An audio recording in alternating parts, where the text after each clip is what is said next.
So, ang Team NSC nakapagbenta ng 23 units, 21 financing, and 2 cash.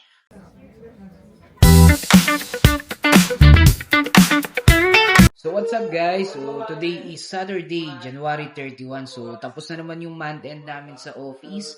So, ang Team NSC nakapagbenta ng 23 units, 21 financing, and 2 cash. So, sana this February makabawi tayo, makakota naman tayo guys. So, tulungan nyo ako mga kota, mag-inquire na kayo para pandagdag ng benta sa grupo ko. So, kahit Sabado, work mode muna tayo uli para ma-hit natin yung target natin sa opisina. Then, mamaya, magti-TikTok live tayo uli. So, hindi na tayo nakaban ngayon. So, start ulit tayo mag-TikTok live. Second time natin. And, mamaya, gagawa ko ng video para ipakita yung mga page ng agent ko para doon kayo mag-inquire kung sakaling hindi ako makapag-reply sa inyo. So, yun lang guys. Thank you. Bye-bye.